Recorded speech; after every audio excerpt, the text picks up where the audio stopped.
मित्रों, पंचांग रोजाना में आपका स्वागत है। मित्रों, जैसे हम जानते हैं 6 जुलाई से सावन का महीना शुरू होकर 3 अगस्त तक चलेगा। सावन का महीना भगवान शिव को बहुत ही प्रिय होता है। इस बार सावन के महीने की शुरुआत सोमवार के दिन से हो रही है। भगवान शिव की पूजा आराधना के लिए सोमवार का दिन का विशेष महत्व होता है। ऐसे में सावन के महीने में सोमवार की महत्व और भी बढ़ जाती है। सावन के महीने में लोग भगवान शिव को तरह तरह की चीज़ें चढ़ाते हैं, लेकिन भूलवश कुछ ऐसी चीज़ों को शिवलिंग पर अर्पित कर देते हैं जिनका प्रयोग शास्त्रों में वर्जित माना गया है। आइए जानते हैं कि भोले भंडारी को कौन कौन सी ऐसी चीज़ें अर्पित नहीं करनी चाहिए। सबसे पहला, शिव पूजन करते समय कभी भी तुलसी के पत्तों का प्रयोग नहीं करना चाहिए।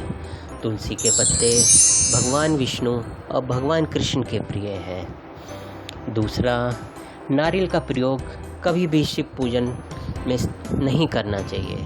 दरअसल नारियल का संबंध देवी लक्ष्मी से होता है और देवी लक्ष्मी भगवान विष्णु जी की पत्नी हैं। भगवान शिव की पूजा में हल्दी चढ़ाना भी वर्जित माना गया है। हल्दी का संबंध सौंदर्य से होता है।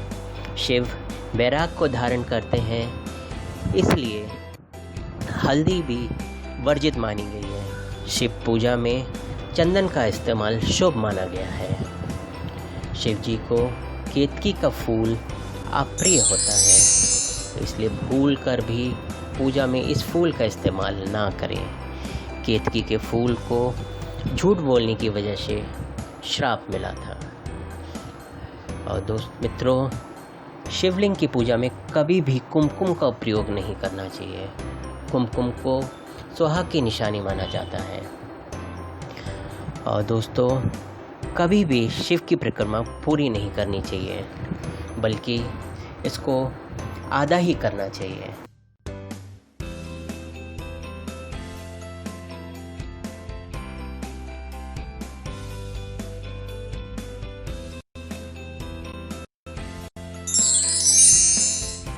मित्रों, शास्त्रों में शिवलिंग की आधी परिक्रमा का विधान है। इस बात को बेहद कम लोग ही जानते हैं। शिव पूजा के बाद जब भी शिवलिंग की परिक्रमा करें तो कभी भी चारों तरफ ना घूमें, बल्कि आधी परिक्रमा करके ही वहीं से वापस अपनी जगह पर लौट आएं। शिवलिंग की परिक्रमा हमेशा बाईं ओर से शुरू कर जलाधारी तक जाकर फिर विपरीत दिशा में लौट कर दूसरे सिरे तक आकर परिक्रमा को पूरा करें। इससे शिवलिंग की आधी परिक्रमा भी कहा जाता है। इस बात का ख्याल रखें कि परिक्रमा दाईं से कभी शुरू ना करें। दोस्तों, आपके मन में यह सवाल होता है कि आखिर शिवलिंग की आधी परिक्रमा क्यों की जाती है। इसका उल्लेख पुराणों में भी किया गया है। माना जाता है कि शिवलिंग का जलाधारी या अर्घा को ऊर्जा और शक्ति का भंडार माना जाता है।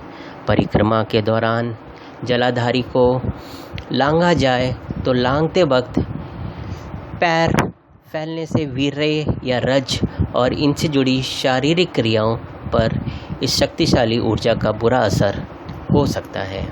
पुराणों के अनुसार शिवलिंग की पूर्व परिक्रमा से शरीर पर 5 तरह के बुरे प्रभाव पड़ते हैं। इससे देवदत्त और धनंजय वायु के प्रभाव में रुकावट पैदा हो जाती है, जिससे शरीर और मन पर बुरा असर पड़ता है।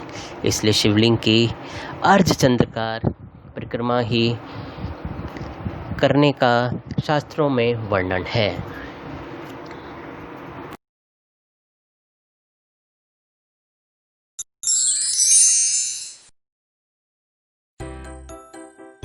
मित्रों, वीडियो के अंत में चैनल को सब्सक्राइब करना ना भूलें, जिससे आपको मेरे आने वाले सभी नए वीडियोस की नोटिफिकेशन मिलती रहे। धन्यवाद दोस्तों, आपका दिन मंगलमय हो।